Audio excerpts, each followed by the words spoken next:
বন্ধুরা চটপট দেখে নাও কী করে আমি আমলকির আচারটা বানিয়েছি। প্রথমে আমলকিগুলোকে ভালো করে ধুয়ে পরিষ্কার করে নিতে হবে। তারপরে এখন ফুটো ফুটো থালায় আমলকিগুলো সেদ্ধ বসাতে হবে।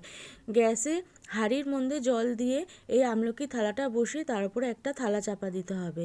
ভাপে আমলকিটা সেদ্ধ হয়ে যাবে। আমলকি যে কষটা সেটা ওই জলের মধ্যে পড়ে যাবে, তার ফলে আমলকিটার কষ্ট হবে না। আচারটা সেদ্ধ হয়ে গেলে এরকমভাবে ছাড়িয়ে নিয়ে ভেতরে দানাগুলো সব ফেলে দিতে হবে।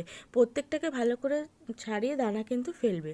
তারপরে মশলাটা বানাতে হবে। এলাচ, গোটা জিরে, লবঙ্গ, দারচিনি, ধনে জিরে গুঁড়ো, মেথি, শুকনো লঙ্কার হিং সব কিছু দিয়ে এই মশলাটাকে বানাতে হবে। কড়াইতে হালকা করে নেড়ে নিয়ে তারপরে মিক্সি বাটিতে ঘুরিয়ে নিলেই তৈরি হয়ে যাবে আচারের মশলাটা। এই যে এই মশলাটা এইভাবে তৈরি হয়ে গেল। তারপরে কড়াইতে তেল দিয়ে হিং ফোড়ন দিতে হবে। হিংটা কিন্তু মানে সবচেয়ে ইম্পর্টেন্ট এই আচারে। হিংটা ফোড়ন দিলে তেলের মধ্যে হিঙের গন্ধে কিন্তু মানে আচারটা খেতে আরও সুন্দর হবে। আমলকিগুলো দিয়ে একটু নুন আর হলুদ দিয়ে এরকম নেড়েচেড়ে নিয়ে গুড় বা বাতাসা দিয়ে দিতে হবে। যে গুড় দেবে দেবে, যে বাতাসা দেবে দেবে, যে যেভাবে পারো সেইভাবে করতে পারো। গুড়ের জলে আমলকিটা আরও ভালো করে নরম হয়ে যাবে। তারপরে আচারের মশলাটা দিলেই তৈরি হয়ে যাবে আমাদের এই আমলকির আচার।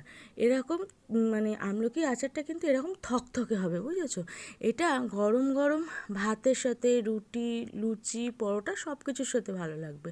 তো বন্ধুরা ভিডিওটা ভালো লাগলে আমার পাশে থেকো, সাথে থেকো।